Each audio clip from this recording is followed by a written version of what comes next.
Este show faz parte da Terceira Terra, um mundo inteiro de podcasts. Acesse terceiraterra.com e conheça nossos outros shows.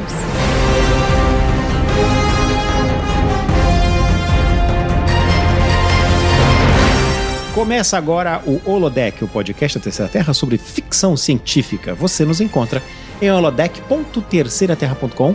Nós também estamos no Apple Podcasts, no Google Podcasts e no Spotify. Através desses aplicativos você pode assinar o podcast e não perder nenhum episódio. Falando em episódios, hoje nós retomamos a nossa discussão sobre a franquia dos Alien, seguindo para o terceiro filme, Alien ao Cubo, ou Alien 3, A Desforra, como é conhecido em Portugal. Puta que pariu. Né?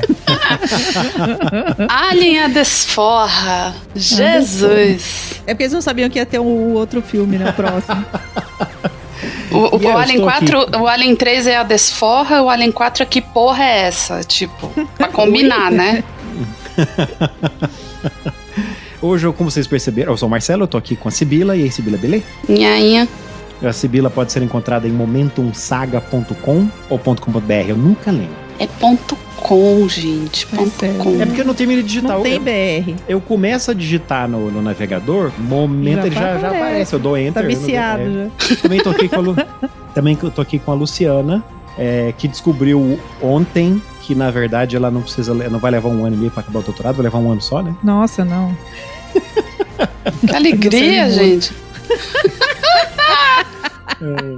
Ela foi fazer... Ele tá mais animado que eu, você viu, né? O que você foi fazer que você falou assim, mas pera um pouquinho, eu já tenho o negócio pronto, o que era? Não, é porque eu vou fazer qualificação agora no final do ano, né? Aí eu falei, bom, eu vou qualificar, falta fazer isso, aí depois eu faço isso e acabou. Nossa, já tá acabando. Acho que eu tô no ritmo do mestrado, sabe? Aquela correria, assim, 2 anos só, 2 meses, né? Uhum. Não é Sérgio Moro, gente. Eu fiz 2 anos mestrado certinho. Eu acho 2 anos de mestrado pouco, cara. Sério, muito o meu, assim, 2 anos foi um cuspe, né? Chegou no final e tinha tanta coisa ainda que eu queria fazer. Não, é engraçado, foi um professor que falou, mas por que um mestrado deste tamanho? Porque a minha orientadora era verborrágica. Eu querendo ser econômica e ela enrolando. Aí ficou daquele tamanho, podia ter sido menor. Eu, na minha banca de qualificação, a pessoal falou assim, olha, você tem muita coisa aqui, se fosse você, eu parava já. Tipo assim, para de fazer experimento, porque você já tem muita coisa, senão você não vai dar conta de analisar tudo, de fazer tudo. E eu assim, mas eu quero fazer um monte de coisa. É sempre assim. Tipo, para agora. Tipo, olha, pela nossa experiência, já tem coisa demais aqui, entendeu? Pro mestrado tá bom. Mas tem uma proposta rolando para que o mestrado seja um passo de qualificação pro doutorado, né? Eu vi esse papo rolando. Os 2, mas na verdade você não vai fazer começa o mestrado, qualifica mestrado, né? Depois defende outro projeto. Então você termina um projeto só. Você vai fazer o mestrado, se você qualificar para o mestrado, seria qualificar... Se você, na hora que você defende o mestrado, você estaria qualificada para o doutorado e continuaria com o mesmo projeto, para expandir aquele projeto, vamos dizer assim, entendeu? Era bem mais prático.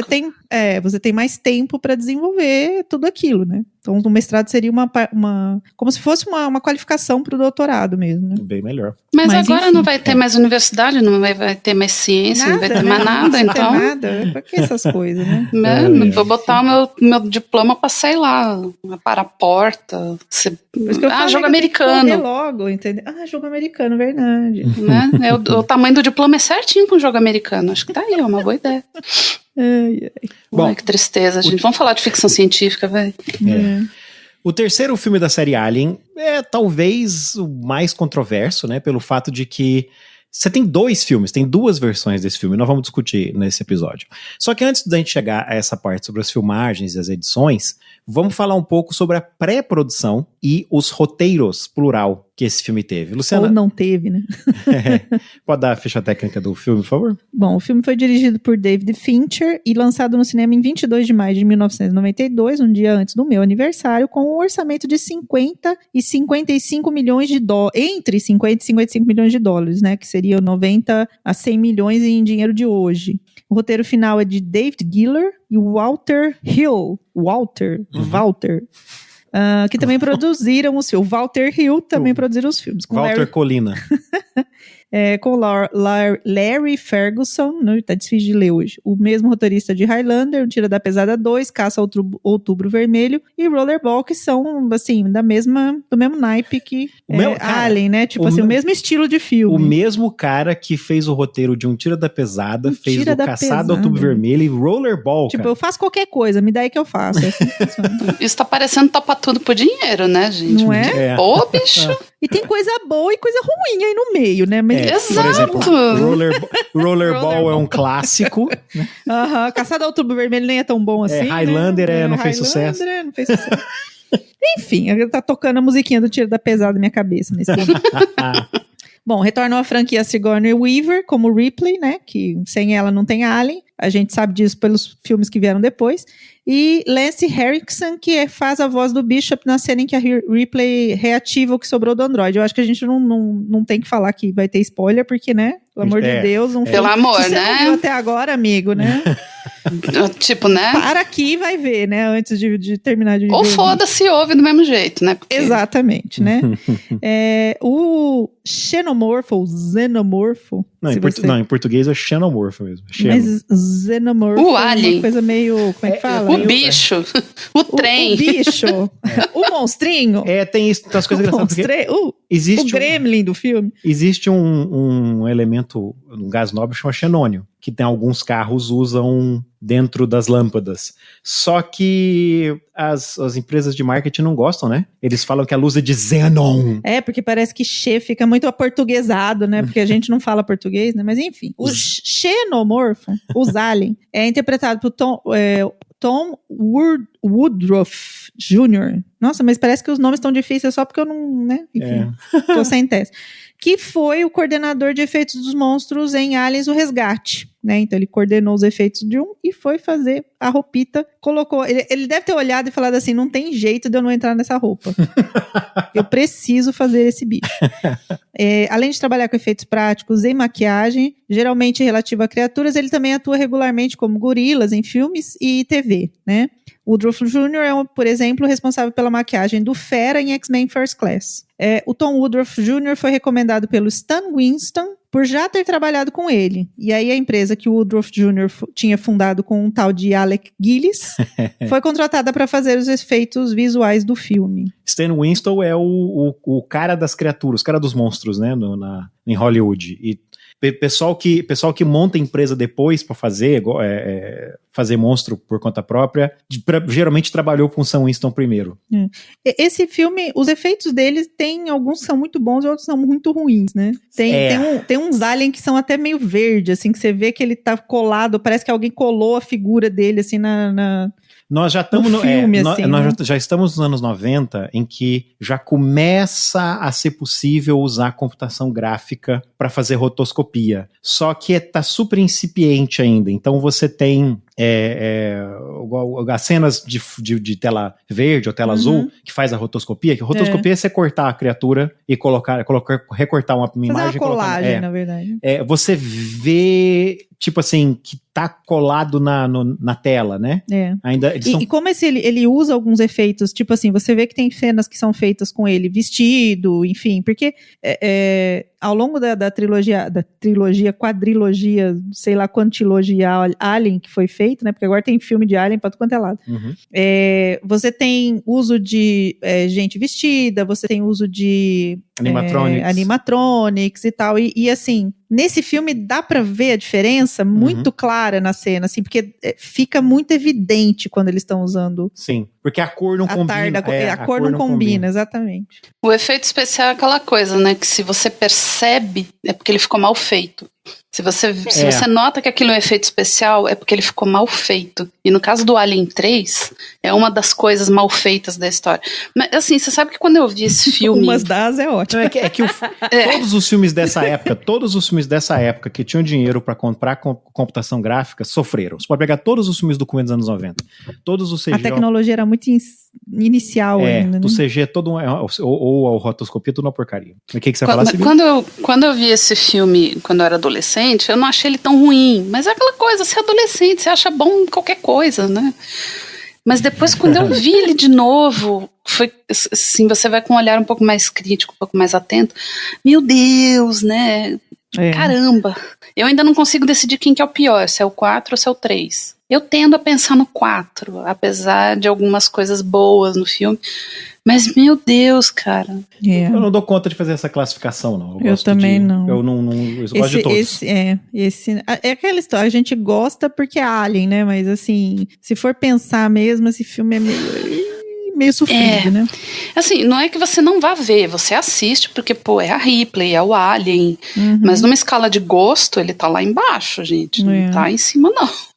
Bom, a gente tá falando de efeitos especiais, né? O filme foi nomeado pra Oscar de melhores efeitos especiais. Pensa bem. Como, gente? Como? Como? Gente, vocês estão olhando pra um filme de vocês estão olhando pra um filme de 92 com um olhar de 2019. A gente vai meter a boca assim mesmo. Sabe, não tinha Josh Brolin vestido de alien roxo, sabe? Quem ganhou o Oscar daquele ano foi A Morte Lhe Cai Bem. Adoro esse filme. Então, mas se você vê esse filme hoje, você fala assim, nossa, mas que rotoscopia bizarro, né? Mal feita. Você vê o recorte preto em volta das pessoas. Porque é a tecnologia da época. Também foi nomeado para o Hugo de melhor apresentação dramática e foi nomeado a 7 Saturnos. Com o melhor filme de ficção científica, melhor atriz para Sigourney Weaver, melhor ator coadjuvante por Charles Dutton, né, que é o cara de óculos lá, o líder espiritual dos prisioneiros, melhor diretor, melhor roteiro, melhor fantasia e melhores efeitos especiais. Mas não ganhou nada, mas foi indicado pra tudo isso. Mas também, né, misericórdia, se ganhasse, porra. O enredo, eu tô sentindo que a Sibila não gosta muito desse filme. Não sei porque eu tô pegando uma vibe, assim. Umas vibrações. Uma coisa meio negativa, né? Bom, o enredo se desenvolve em algum momento indeterminado, depois dos eventos de Alien Resgate, que chamou Alien 2 o Reencontro Final em Portugal. Meu Deus, mano. Por que você tem que pôr o título em Portugal? São os melhores títulos do mundo, cara. São os melhores títulos do mundo. Ai, meu Deus. A Ripley é a única sobrevivente da Sulaco, né, que sofreu um incêndio e ejetou um bote salva-vidas. Junto com o bote também veio um alien, que infecta um boi ou um cão, dependendo da versão do filme que você viu, e passa sistematicamente a matar a pequena população de prisioneiros do planeta prisão Fiorina 161. A Ripley se vê novamente presa num lugar labiríntico com um alien e sem armas. Eu acho que quem tá ouvindo esse podcast já viu o filme no mínimo uma meia dúzia de vezes, né? Se não viu, para aqui, liga lá, volta lá. Né? Então vamos pular pra longa e tortuosa história do roteiro e da produção desse filme. Sibila. Senta que lá vem história. Né? Esse filme tinha tudo pra dar errado e deu. Apesar do Mestre ter falado que ele sente uma vibe meio negativa da minha parte, tem coisas que eu gosto no filme, mas desde que eu assisti aquela outra versão, aí eu comecei a olhar ele com um pouquinho mais de carinho. Qual versão? Mas a do boi. Assembly Cut. Nós vamos discutir. A do boi. Tá, entendi. Tá. Você gosta da versão, como é que a gente chama? Original, entre aspas? Que é a mais próxima da ideia do diretor. Eu até assisto aquela que foi pro cinema, mas a versão do diretor aqui, o que o David Fincher queria fazer, é indiscutivelmente muito melhor, né? É uma pena não terem deixado o cara fazer o que ele queria, porque tava bem melhor. Então, assim, só pra gente ter uma noção, começaram a rodar o filme sem roteiro. Tipo, oi? Como assim, né, cara? Então, assim, tipo, como é que você começa um filme sem ter o roteiro? Mas beleza, né? O diretor David Fincher, depois ele deixaria sua marca em Hollywood com Seven, Os 7 Pecados Capitais, O Clube da Luta, Quarto do Pânico, o curioso caso do Benjamin Button, né, etc. O diretor ficou tão puto, tão pé da vida com a interferência do estúdio, que acabou tirando Alien 3 do próprio currículo. Pensa, você é um cientista, se você não gostou de como ficou o artigo no final, e você tira ele do currículo Lattes. É mais ou menos isso. Né?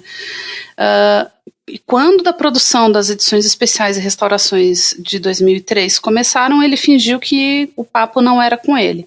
Então o filme foi reeditado, remasterizado, e saiu como Assembly Cut. Como que a gente poderia dizer isso? Versão pro cinema, não? Corte coletivo, sei lá, Assembly Cut. Assembly é o versão do povão. Da Assembleia. Exatamente, filme por comissão. Versão do povão. E não a versão do diretor. Então, assim, o que foi pro cinema, que é o que a gente costuma ver na tela quente, ou na sessão da tarde, ou, sei lá, na TNT, no Megapix, é a versão que não é a que o diretor queria, né? Então, a gente vai falar a respeito, vamos falar do roteiro, ou, melhor dizendo, da caralhada de roteiros que o filme teve, porque foram vários, e meio que, sei lá, acho que o filme ficou um Frankenstein, com pedaços de várias ideias. Inicialmente o filme ia ser uma metáfora para a Guerra Fria no espaço, né, de novo, com um lado representado pelo hipercapitalista e inescrupuloso Weyland-Yutani, né, quer dizer, a grande empresa, e do outro que seria basicamente soviéticos no espaço, numa história que se expandiria entre 2 filmes. Aí já começa a ver que ninguém gostou, né? Tipo, 2 filmes também não é demais. O Cabo Hicks seria promovido a protagonista e a Ripley teria só uma pontinha por conta da Sigourney Weaver ter ficado contrariada com as tesouradas de cena que ela considerava importante em Aliens, o Resgate, e que ela não ia querer participar. Então essa mudança radical de tom se deveu aos produtores da Brandywine Productions, você pôs todo o inglês pra mim hoje, né? David Giller, Walter Hill e Gordon Carroll, que não queria fazer um remake dos 2 primeiros filmes. Mas a 20th Century Fox queria mais do mesmo, porque ela não queria correr o risco, né, da história, enfim, de ninguém gostar e tal, vamos fazer mais do mesmo, porque já o que tá dando certo a gente não mexe, né? Então convenceu a produtora a ver com o Ridley Scott para dirigir ambos os filmes e determinou que eles deveriam ser filmados juntos para custar menos dinheiro. O Ridley Scott acabou não assinando, porque à época ele estava interessado em outros projetos. Essas coisas dão certo entre aspas, né? Ainda bem. Tem uma hora que você se enjoa de ver a mesma coisa também, né? Bom, o primeiro roteiro criado para Alien... Como é que eu vou chamar isso? Alien 3A e Alien 3B, né? Os 2 filmes, enfim. O primeiro roteiro foi encomendado em setembro de 87 para ninguém menos do que o William Gibson, que é o padrinho do cyberpunk, né? Autor de Neuromancer, Mona Lisa Overdrive, etc. O Gibson entregou o roteiro em dezembro, só que aí o diretor que inicialmente tinha aceitado dirigir o filme, um cara chamado Rennie Harlin, ele queria algo que fosse diferente do que tinham encomendado pro William Gibson, que era comunistas versus capitalistas no espaço, né? Ele queria os xenomorfos invadindo a Terra, ele queria, tipo assim, uma coisa mais, enfim. Chocante. O que fizeram no Alien versus Predador lá, que parece invadiram a Terra e saíram matando mulher grávida e tal. Bom, o script do Gibson foi abandonado, e eu não vou falar mais nada sobre esse script, apesar dele ser conhecido, porque ele foi recentemente adaptado como audiodrama pela Audible. Saiu mês passado, cara, tipo assim, nós estamos gravando isso no começo de julho, saiu no final de junho. Então a gravação chama-se Alien 3, com um numeral em algarismos romanos, ao invés do filme que é Alien é o cubo, né? Vai ter um banner para Audible na show notes desse episódio, com um link que você pode pegar esse audiodrama, ou qualquer outro livro que você quiser, realmente, de graça, por nossa conta, e a Terceira Terra ganha uma comissão da Audible ainda por cima. Mesmo se você não assinar a Audible depois de pegar o livro, ele é seu. Você não tem que devolver, a Terceira Terra ainda ganha uma pequena comissão. É um audiodrama, ou seja, é como se fosse um teatrinho, sabe? Que nem programa de rádio. Então, Guerra dos Mundos, assim. Guerra dos Mundos? Sim. Vai todo mundo sair correndo. Meu Deus, Bom, voltando ao filme. Entra aí um cara chamado Eric Red, que na época tinha roteirizado A Morte Pede Carona e Quando Chega a Escuridão, que entregou um roteiro, entre aspas, em fevereiro. Pensa assim, o roteiro do Gibson foi rejeitado em janeiro, e esse cara foi contratado e entregou um roteiro em fevereiro. Numa entrevista em 2016 para o site Movie Hole, o Eric Red falou que ele não considera aquilo um roteiro, mas sim um resultado abortado de um monte de gente se reunindo com ele o tempo todo para dar palpite. Na história que ele entregou, todo mundo na Sulaco morreu, infectado por aliens, e eles vão parar num biodomo no espaço, no estilo de uma cidadezinha do meio oeste estadunidense, e a população é atacada por todos esses aliens. O filme introduziria um grupo completamente novo de personagens para continuar as histórias da franquia, além de vários subtipos de xenomorfos diferentes, uma ideia que depois os gibis da Dark Horse foram usar. Cara, é Aliens versus Predador isso. Estão querendo fazer esse filme faz tempo, né? Você percebe que, tipo assim, essa ideia tá aí, né? Bom, esse roteiro foi tirado no lixo e os produtores decidiram... E usado em Alien vs Predador. Os produtores desistiram de fazer 2 filmes ao mesmo tempo. O próximo a tentar a mão no roteiro para Alien 3 foi David Tuori, que hoje é certamente mais conhecido pela série de filmes Riddick, com Vin Diesel, que eu adoro. E o Tuori usou o roteiro do William Gibson como base, só que sem os elementos de Guerra Fria, porque já era então 1989, né, cara? Eu vou bater com uma régua de metal na cabeça de quem não souber o que aconteceu em 89. Mas, o que aconteceu em 89, tio? O que aconteceu em 89? Bom, que nome, hein? No roteiro desse cara aí, como é que é o Lu? Dave Tuori. Tuori. Nossa, meu Deus. Não tinha Ripley, né? Ele usava o roteiro do Gibson como base. Por aí, né? Para por aí. Já já tá uma bosta aí, né? Porque a Sigourney Weaver nessa época não queria participar do filme. Eu entendo, né? Diante de tanta merda que tá acontecendo. Mas isso é só na produção. Dela. Sem ela, o filme não é bom. E ponto final, entendeu? E acabou, né? É a toda poderosa Ripley. Não quer pôr, então foda-se aí com esse filme ruim, né? Paciência. A gente assiste porque tem ela, né? Mas naquela. Só que o presidente da Fox, o Joe Roth, não gostou. Então, ele, que era uma figura iluminada, percebeu que a Ripley era a peça central da franquia. Então, né, além de ser a única guerreira feminina, né, do gênero feminino, no acervo do estúdio. Lá no começo a gente comentou, né, de que a Sigourney Weaver inicialmente topou fazer só uma ponta. Para ela participar do Alien ao Cubo, a Fox ofereceu $5 milhões, que para a época era cachê assim, de estrela de calçada da fama, mais a porcentagem da bilheteria. E não só isso, ela também quis uma história nova e um filme que não tivesse armas. Quem ouviu o Holodeck sobre o Aliens, o Resgate, deve ter lembrado da gente comentar que ela reclamou do tom militarista do enredo. E ela também reclamou do cachê, né, do filme, que ela recebeu acho que $1 milhão, mas a maior parte foi comida por impostos. Nossa. E pela comissão que o agente dela recebeu. Então, entre 1 milhão em um filme e 5 milhões no outro, já melhorou bastante aí, né? Mais ou menos, né? Quisera eu ter esse poder de negociação, né? De 1 milhão para 5 milhões, tá muito bom. A Fox ouviu os pedidos dela e mandou todo mundo se virar nos 30 para trabalhar no roteiro. Tipo assim, sabe aqueles roteiros que vocês fizeram? Joga fora, porque a Ripley joga no lixo. Então, sabe o trabalho todo que vocês, filhos da mãe, tiveram até agora? Então, vocês vão ter que refazer, olha que da hora. A heroína quer o outro. Se vira aí, né? Se vira, porque é a Ripley, senão ela chega matando todo mundo. Enquanto isso, o produtor, o Walter Colina, o Walter Hill, continuava a procurar por um diretor para essa bagaça. Então, voltando da Inglaterra, ele tinha ido conversar com um potencial diretor, o Vincent Ward, que escreveu um tratamento no voo em que a Ripley se via naufragada numa estação orbital habitada por monges. Eu acho que a gente falou isso no episódio. Eu acho que a gente falou isso no episódio passado. O tratamento é jargão de Hollywood para quando você tem um rascunho do roteiro, né? É a ideia do roteiro. São poucas páginas, né? Não é um roteiro completo para filmar. Você tem meia dúzia de linha de um roteiro e vem alguém para tratar aquela porcaria ali. É isso. Então esse tratamento foi dado então para o roteirista John Fasano.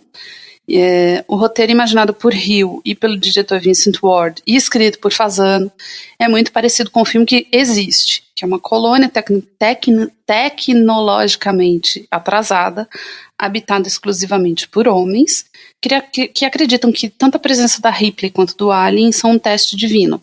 O confronto final com a criatura ocorre nos subterrâneos labirínticos dessa instalação. A Ripley está infectada e morre no final.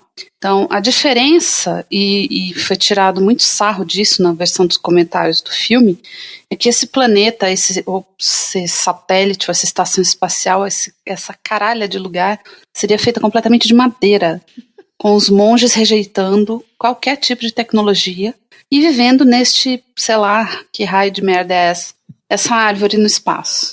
Bicho, como pode, cara? Casa na árvore, né? Tipo, no espaço. É uma madeira, né? No espaço. Não, mas é isso que eles tiraram na versão de comentários com a produção. Eles morriam de rir disso. Assim, onde é que eles arranjaram essa madeira pra fazer satélite de madeira, sabe? Tipo, satélite de madeira, cara. Não tem muito vedado também. Acho que o ar Wood Punk. E tal, né? Esse filme é Wood Punk, né, cara? Que merda. Wood Punk, velho. Ainda bem que não passou isso, né? Porque... Misericórdia, cara. Eu tô aqui tentando imaginar uma estação espacial de madeira, velho. E na matéria da revista Empire sobre a produção do filme, né? De onde a gente tirou muitas das informações até aqui, eles elogiam a ideia dizendo que teria sido um filme incrível e lindo. Será que é da maçã, assim, pendurada nas árvores? Assim? Truco. Bom, os produtores... não teria ficado um filme lindo, não, gente. Desculpa. De que jeito, né, que ia ser lindo? Como, cara? Não tem jeito, cara. Os produtores do filme, feliz ou infelizmente, né, rejeitaram essa versão como inverossímil e decidiram mudar o planeta de madeira para uma refinaria e os monges viraram prisioneiros. Eu acho que essa visão faz mais sentido, né? Vendo que essa opção seria mais comercial e menos artística, a Fox concordou, porque também, às vezes, você fazer artístico demais é arriscado, né? Então, o diretor Vincent Ward, que queria fazer o filme no planeta de madeira, pediu demissão. Eu não quero, se não for na árvore, eu não quero. Já vai tarde, meu filho, já tá tudo na merda. Quantos diretores já passou, assim, até agora? 3. Meia dúzia, não? Nossa. Né? Porque, tipo assim, você vai falando, você fala, quando é que você vai fazer a conta, você fala, Jesus, já passou gente, hein? E 6 roteiristas. E o filme tá lá, né? Aham. Então, finalmente, entra em cena David Fincher. Então, diretor, na época ele era diretor de videoclipes, com experiência como cameraman de efeitos especiais para nada mais, nada menos que a Industrial Light and Magic. Não sei se vocês já ouviram falar dela. Por cima, assim. Uma firminha que tem lá em Hollywood, né? Interessado em se tornar diretor, Fincher fundaram uma empresa de produção chamada Propaganda Filmes, começando a fazer propaganda de TV e depois, eventualmente, videoclipes, que é um caminho meio que natural, né? Diretores como Michael Bay, Zack Snyder, Anthony Fuqua, Spike Jonze, Alex Proyas e Gore Verbinski. Olha o nome do cara, Gore, né? Começaram suas carreiras na propaganda filmes do Fincher, né? Então, tipo assim, tem uma galera mais ou menos. Ele fez escola, literalmente. Ele fez escola. Então, Alien 3 seria a estreia dele em longas-metragens, mas ele não era um mané qualquer, né? Ele já tinha uma experiência.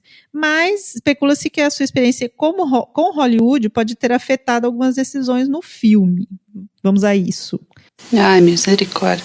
Eu lembro do David Fincher, quando ele ganhou o Movie Awards da MTV, ele ganhou o prêmio de melhor filme por Seven, os 7 Pecados Capitais, né? E aí ele pega o baldinho de pipoca e fala assim, muita gente criticou Seven como sendo um filme da MTV, um filme pra geração MTV. E eu pergunto, qual que é o problema com isso? Valeu, obrigado. E saiu do palco. Então ele não tem medo de fazer filmes audaciosos, né? O problema, claro, é que em Alien 3 você tinha muitas mãos, muitas ideias e um problema muito grande já desde a produção da bagaça, né? Então, o roteiro, que inicialmente foi tratado por um doutor de script, né, um script doctor chamado Larry Ferguson. Não se tem muitas informações sobre esse roteiro, porque parece que não agradou muito, especialmente a dona Sigourney Weaver. No entanto, a produção do filme já estava para começar, né, para amanhã, e o filme se viu pronto para ser filmado, só que sem roteiro, que os produtores, o Walter Hill e o David Giler, tiveram que sair correndo para escrever enquanto a produção já estava rolando. Nossa. No Pinewood Studios, lá na Inglaterra, que é o mesmo estúdio dos filmes anteriores, né? Pensa que desespero, gente. Yeah. Não, loucura, né? Loucura. E você vai filmar o que se você não tem roteiro, né? Tipo assim, filma uma ideia. Né? Tipo, fica todo mundo no estúdio olhando pra cara do outro. Né? Geralmente você filma aquelas tomadas de segunda equipe de direção, sabe aquelas cenas longas. A nave naufragando. Ou aquelas cenas de panorâmicas, ou close-ups. O horizonte, né? Aquelas coisas. Aquela coisa que você não sabe nem se você vai usar depois. Cena com os coadjuvantes. mas tem que ter roteiro, né? Não tem jeito. Enfim. Não, gente, só o fato de você começar a filmar sem roteiro já mostra a merda que você pode ter no final, né? Então, assim, não só o filme começa... No final, até, enfim, o resultado não foi tão horroroso quanto poderia ter sido por causa de tudo isso, né? Mas, enfim, vamos lá. O importante é se pagar, né? O filme se pagou, se pagou, tá bom. Ultimamente é assim que anda, né? Então, não só o filme começa a ser filmado sem roteiro, né, logo no começo, tipo 2 semanas rodando a bagaça, e o diretor de fotografia se afasta do projeto por causa do mal de Parkinson. O David Fincher começa a bater cabeça com um novo diretor de fotografia, que queria mudar a iluminação do filme, queria cores claras, muita luz, tudo muito claro, o que não é a cara do Alien, né, gente? Nem do lugar, né? Tipo, onde tá sendo a história, mas enfim. E o Fincher, não, queria um filme escuro, quente, com aquelas iluminações por trás, aquilo bem típico dos filmes de Alien. ou então luz indireta, fonte de luz na mão dos personagens, né? Aquele visual que a gente conhece do Alien. Então, assim, o filme teve problemas do começo, no meio, no fim e depois, porque até hoje a gente mete pau no coitado. Então, aqui, reza a lenda, estamos aqui, né, fazendo o quê? Reza a lenda que depois que a produção viu o Exterminador do Futuro 2, eles saíram correndo para filmar um final diferente, porque o final que por acaso está no filme poderia ficar parecido com o filme do Arnold. Mas só temos um ator coadjuvante do filme falando que isso aconteceu. Então não dá pra gente confirmar, né? Tipo, foi isso mesmo. E ninguém parece saber dos rolos de filmes com esse suposto final diferente. Então os produtores contam que houve uma briga entre o Fincher e o estúdio, que a Fox mandava fazer mudanças em cima da hora, o Fincher mudava coisas no roteiro e filmava, e os engravatados da Fox viam os dailies, né? Mandava filmar de novo, ele se recusava, então a Fox mandava uma segunda equipe de filmagem. Normalmente essa equipe fazia cenas extras, tomadas distantes, né, em que não tem nenhuma estrela, e mandava refilmar nas costas do Fincher. O orçamento estourou, o Fincher ficou putaço, e com razão, né? Desse processo todo, que seria tipo uns 10 anos para ele trabalhar na Fox de novo, e isso levou esse é o único filme com boxes especiais de 2003 e 2010 a não ter a visão do diretor, a não ter o filme com a visão do diretor. Caraca, meu irmão, esse David Fincher é um santo, porque pra aguentar tudo isso... Olha, quando eu vi o filme, ele, como você falou, né, ia levar 10 anos pra ele querer trabalhar com a Fox, tão puto que ele ficou com o estúdio por causa disso. Ele esperou todo mundo daquela administração sair, né, pra ele voltar. Basicamente. Bom, quando eu via o filme só de passar na televisão, quando passava no Telecine ou na Sessão da Tarde, eu achava o filme mais fraco dos três. Depois que eu vi, primeiro, eu e a Luciana compramos o box de DVDs em 2003, que a gente viu a versão Assembly Cut, né? E especialmente vendo os extras de produção, porque tem um DVD inteiro, assim, com 3 horas de coisa sobre a produção do filme. Eu passei a apreciar muito esse filme. E isso é um padrão que eu tenho percebido quando eu fico sabendo mais sobre os detalhes e a história da produção de um filme. Se o filme é bom, eu passo a achar ele ótimo. Se o filme é médio, eu passo a achar ele bom, sabe? E eu e a Luciana, nós assistimos o filme, as 2 versões, algumas semanas antes da gente gravar esse episódio. E é nítido como o Assembly Cut é muito superior. Quando eles teve a oportunidade de fazer o box, né, em 2003 saiu em DVD, 2010 saiu em Blu-ray. Os diretores voltaram e modificaram algumas coisas, né? O Ridley Scott, ele modificou algumas coisas que ele comenta que ele amadureceu depois, mais tarde, né? Foi ficando mais velho. O James Cameron, ele reestabeleceu algumas cenas que tiveram que ser cortadas. Essas cenas que a Ripley reclamou, né? Que a Sigourney Weaver reclamou que teve que ser cortada por conta de tempo e de pacing do filme, né? De ritmo do filme. Ele restaurou essas cenas. E no 3, o David Fincher não quis participar. Então, a equipe de produção que trabalhou no filme, eles foram atrás, alguém sabia de um rough cut que o Fincher tinha feito antes de entrar efeito especial, essas coisas, e eles restauraram todas essas cenas. Acharam, digamos assim, entre 70% e 90% do que o Fincher teria feito se ele tivesse podido fazer o filme do jeito que ele queria nos anos 90. Então é por isso que chama Assembly Cut, não Director's Cut. É um filme muito superior. Não só tem, acho que quase meia hora a mais, né, Luciano? O começo... Nem lembro. Tem umas tomadas, assim, que eles cortaram no machado, assim, na versão que foi no cinema, que, assim, você tem muita conversa entre os como é que fala? Os coadjuvantes discutindo certas coisas, ou a câmera começa super longe, filmando uma estrutura, quando você escuta o diálogo, você não sabe quem tá falando, aí a câmera vai chegando, aí mostra que é o Ripley conversando com o médico. Essas cenas são muito mais longas, o David Fincher adora colocar a câmera embaixo, né? Ele coloca a câmera no chão, então ele foca os caras de baixo pra cima, ou dá uns super close-ups. Tudo isso foi restaurado, que não existe no filme que foi no cinema. E o final do filme é diferente. No final do filme do que foi no cinema, o Alien estoura do peito da Ripley quando ela tá caindo e ela segura, no né? No do Fincher não tem isso. Ela só cai. Você sabe que ela tá infectada, ela só cai. Agora, o mais importante pra mim é o começo. Se você assiste a versão que foi no cinema, é super confuso.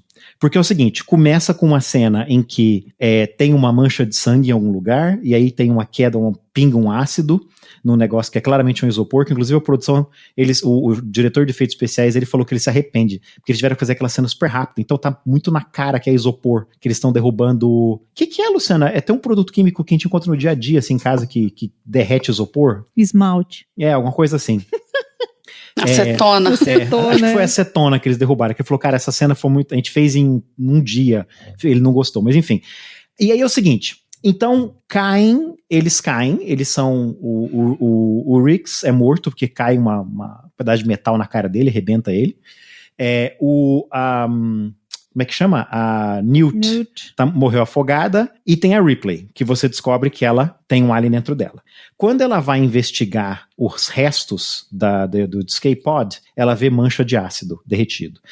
Mas no começo do filme você vê um ovo. Pera um pouquinho, então tinha um alien, mas tinha 2 aliens? E aí o que aconteceu? Tipo assim, é super confuso. Eu lembro de não ter entendido se era um ou era 2 mesmo. E a história do cachorro e do boi, sabe?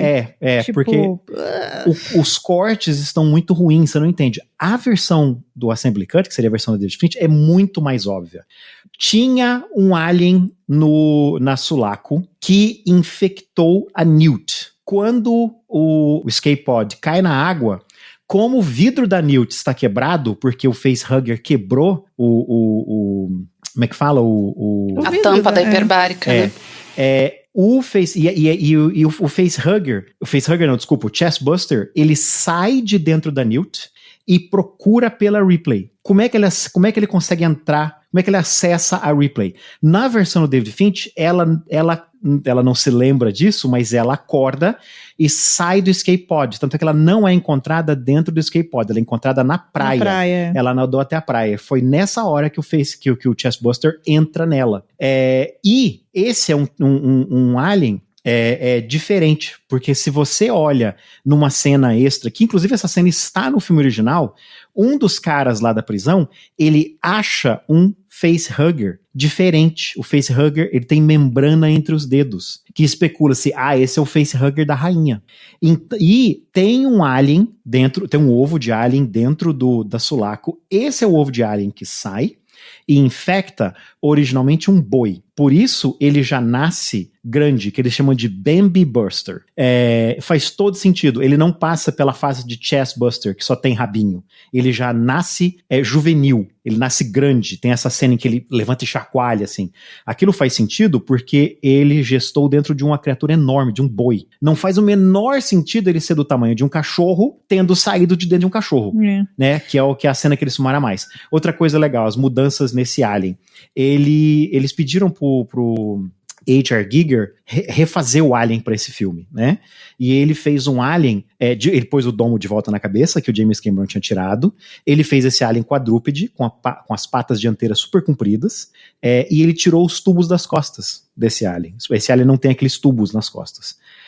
Então esse alien, ele nasce já maduro, ele não nasce... porque meio que puxa as características da criatura que ele está sendo incubado, né?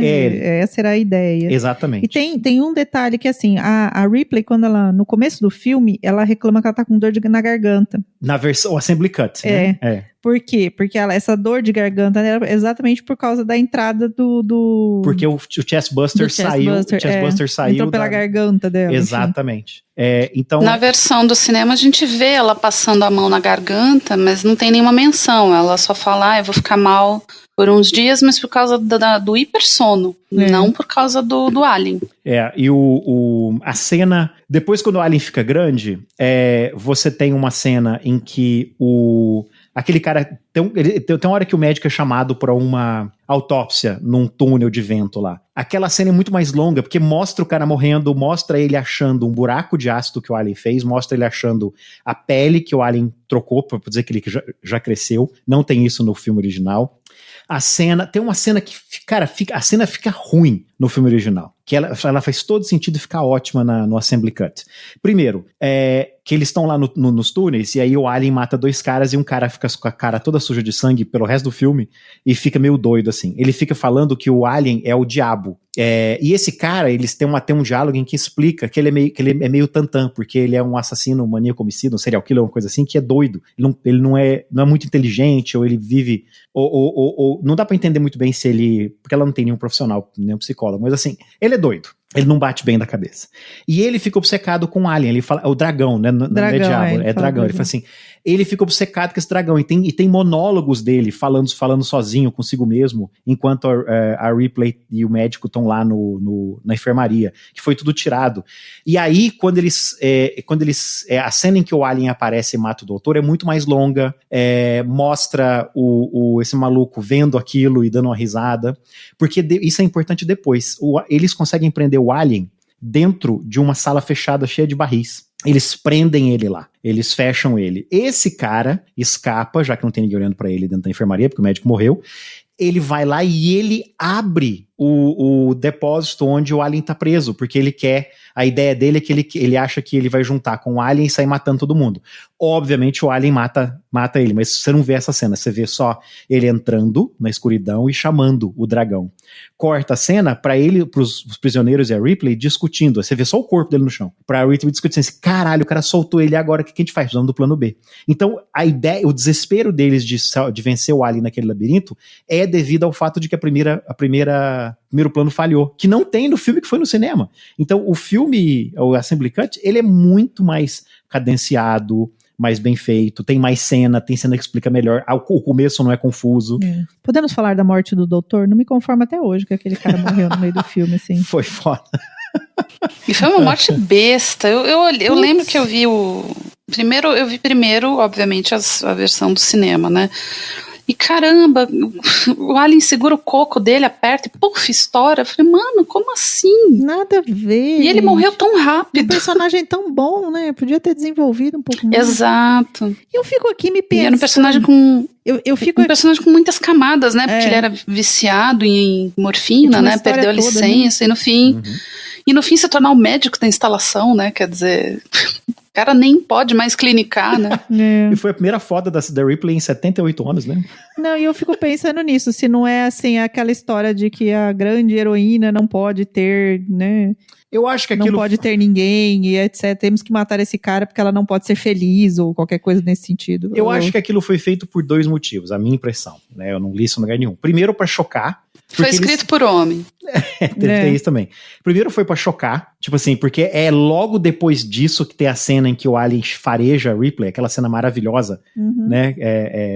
Em que ela fica aquela cara assim de, ai meu Deus, vou morrer, e o alien fareja ela e sai.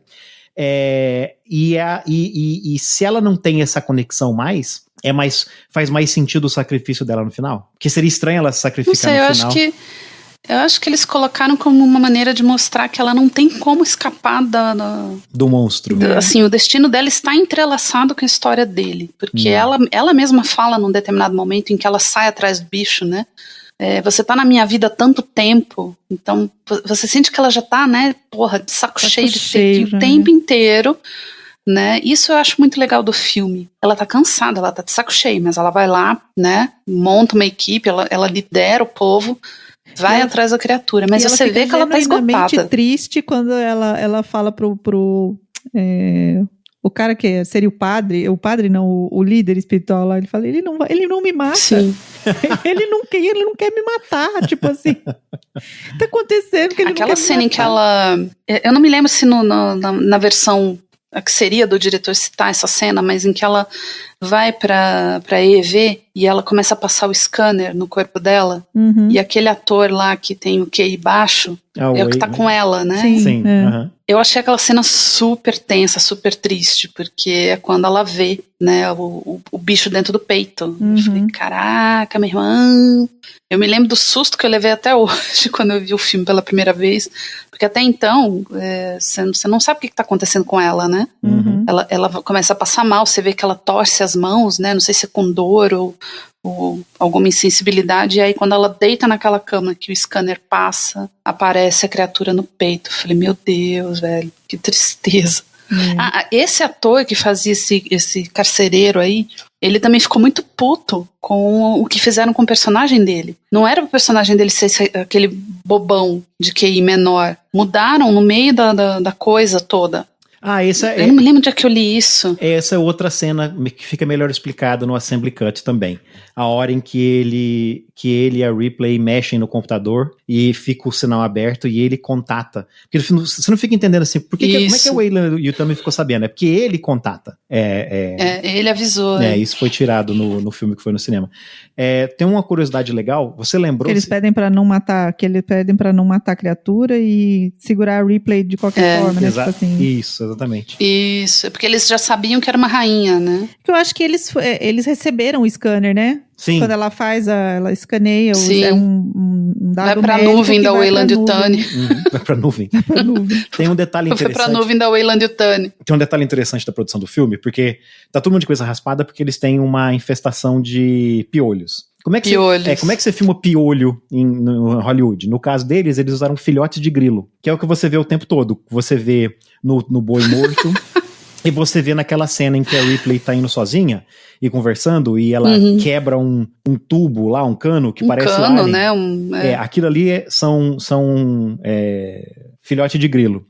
Esses filhotes de grilo se espalharam pelo estúdio inteirinho. Ninguém conseguia abrir uma caixa, sabe, e o ator que fez o Alien sofreu pra burro. Naquela cena, por exemplo, que ele ficou o tempo todo pendurado lá em cima, enquanto eles filmam a cena, porque depois que ela quebra aquele negócio, que o Alien aparece atrás dela.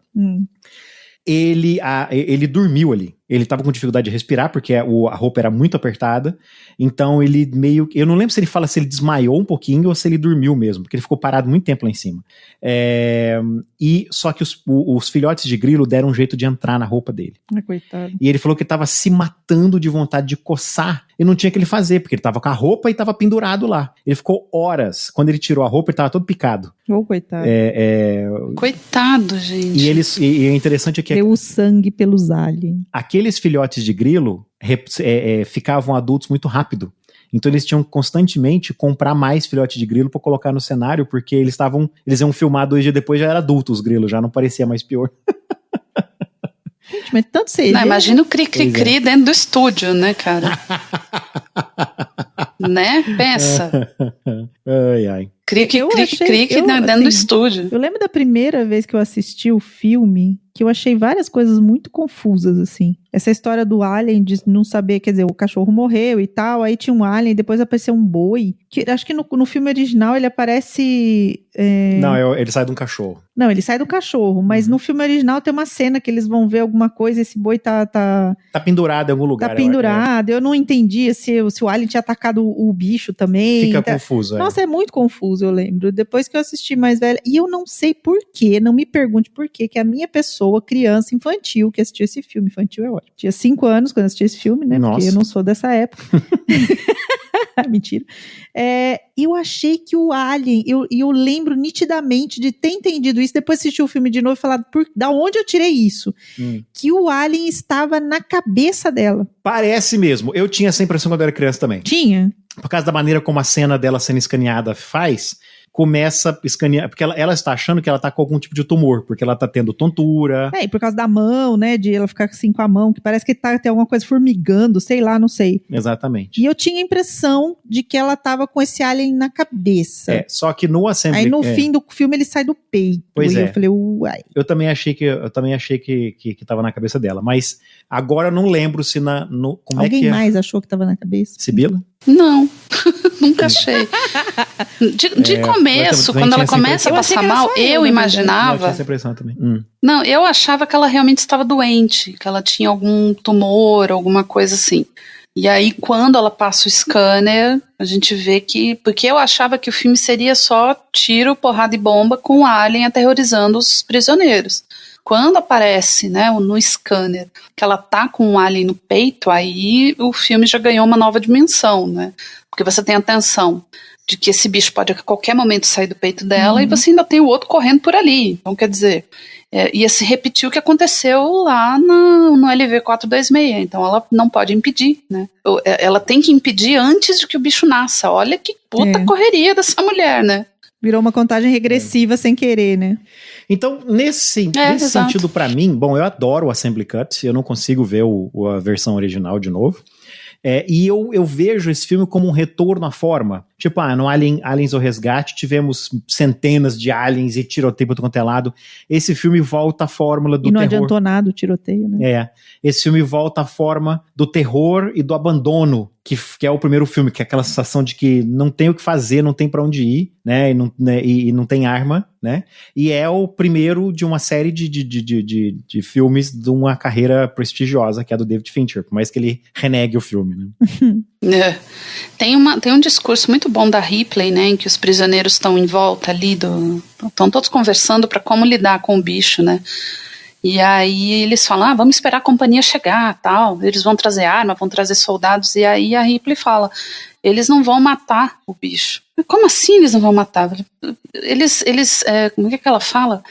Da primeira vez que eles encontraram essa coisa, um grupo foi eliminado. Da segunda vez, eles mandaram os fuzileiros, e eles também foram eliminados. Vocês acham que a companhia vai se preocupar com um bando de condenado que encontrou Deus aqui no fim do mundo? E né, gente? Mas... Ela não se preocupou nem com a própria colônia, quanto mais com uma colônia de prisioneiros. Imagina, tá ela cagando. ainda fala assim, tipo, é mais fácil matar todos vocês só por terem visto a criatura, alguma coisa assim. Isso, né? Exato. Assim, apesar do primeiro filme, a versão que foi pro cinema ser muito ruim, eu concordo com o Marcelo que a segunda versão, que é a que deveria, né, o mais próximo da visão do diretor, é muitíssimo melhor. Acho que se todo mundo puder assistir essa versão, porque dá pra entender melhor assista, também, né? Você vai mudar de ideia. E você vai mudar de ideia, o filme vai passar a ser muito melhor. Bom, esse foi o episódio do Holodeck sobre Alien 3. A gente tem um e-mail antigo aqui já do ano passado. Tô enrolando pra gente comentar esse e-mail aqui, eu esqueci. Então, 1000 perdões, Luiz Guilherme, espero que você ainda esteja ouvindo a gente. Foi sobre o episódio sobre tecnologia de ficção científica, que ele comentou que foi um excelente episódio, um dos melhores dos últimos tempos. Um comentário rápido sobre as armaduras e capacetes que o Marcelo não entende porque as equipes de segurança ainda usam em Jornada nas Estrelas, lembra que eu comentei? Poxa, Marcelo, os phasers não são a única arma do universo, ainda existem clavas, espadas, estilhaços e golpes do Kirk para se defender. Bem como perigos naturais inerentes. O golpinho de mãozinha, né? Aquele golpinho de mãozinha junta. Putz grilo.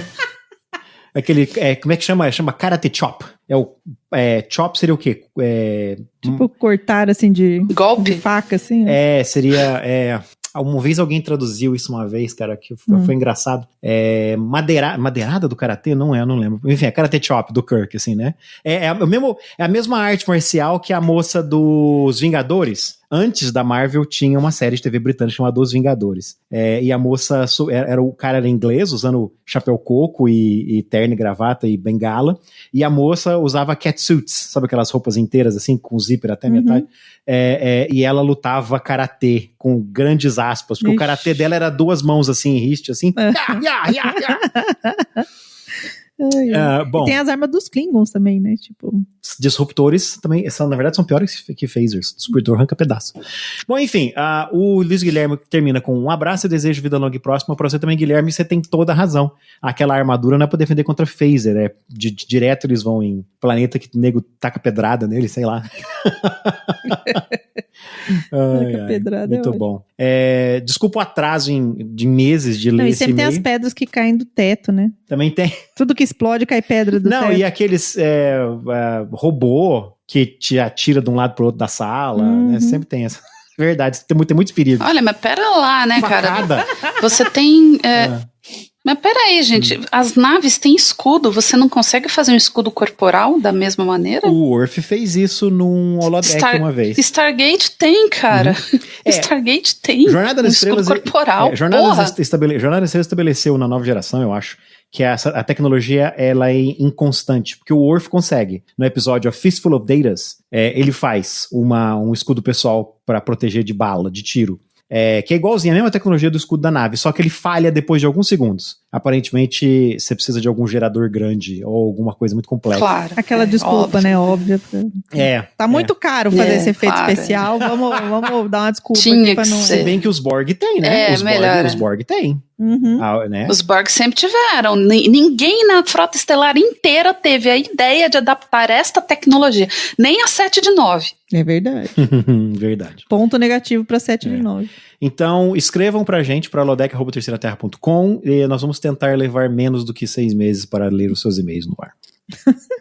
Vai demorar só 5 dessa vez. Muito obrigado por nos acompanhar até agora. Se você quiser entrar em contato conosco, podemos ser encontrados em nossos blogs. Eu escrevo irregularmente em noticias.terceiraterra.com. Saiu semana passada, né, de quando esse episódio está saindo, a minha resenha do livro Darkness on the Edge of Town, que é um livro do universo expandido de Stranger Things. Stranger Things, que é o prequel de Strangest Things. Stranger Things. E Sibila? Você encontra a Capitã no blog Momentum Saga, momentumsaga.com, sem o BR, viu, Marcelo? Uhum. Lá tem todas as redes da Capitã. Eu tô sempre online pelo Twitter, tô no Instagram, tô no Pinterest. Você encontra os meus e-books na Amazon, então leia as autoras e autores nacionais. A gente tá publicando muita coisa boa, prestigia a literatura que é feita aqui. E só dando um recadinho que agora no final de julho eu vou estar na Jornada Nerd do Sesc de Bauru. Então vamos falar de ficção científica e ficção especulativa em geral no Brasil. Vai estar eu, a Ana Rushi, o Fábio Cabral, o Felipe Castilho e a Jana Bianchi. Então quem puder dar um pulinho dia 27 de julho no Sesc de Bauru a partir das 15 horas a gente vai estar lá para falar de FC. Legal. Luciana? Bauru é legal. O que tem eu? Eu tô por aí. Eu não tenho blog não, gente. O nosso e-mail. A Lu tá aqui. Eu tô aqui. A Lu tá aqui no Holodeck. A Lu tá aqui. O nosso e-mail é holodeck@terceiraterra.com, sem o BR, né, Marcelo? terceiraterra.com. Viu, Marcelo? Por um tempo eu tinha... Tudo sem BR. Por um tempo eu pagava o terceiraterra.com, terceiraterra.com.br, terceiraterra.net. Aí eu me toquei que não faz o menor sentido ter as 3 domínios levando... E é caro, né? Eu também parei de pagar o ponto .br. Eu também parei. Eu tinha os dois. Bom, você encontra as referências que a gente usou nesse episódio em terceiraterra.com/holodeck, onde também tem algumas sugestões de livros e filmes na Amazon, na Saraiva e no Book Depository. O Holodeck também está disponível no Apple Podcasts, no Google Podcasts e no Spotify. Se você nos ouve através de um desses serviços, então considere nos avaliar com as 5 estrelinhas. Isso ajuda o show a aparecer em buscas e sugestões. Deixe também o seu comentário, não deixe de interagir nos episódios. Isso aí, a gente demora, mas responde. Todo o conteúdo em áudio do Holodeck da Terceira Terra existe sob licença Creative Commons, de atribuição e compartilhamento pela mesma licença, versão 4.0 International, exceto pelas músicas com copyright que pertencem a seus respectivos criadores e a quem pagamos através de nosso contrato com a BMI. Computador, encerrar programa.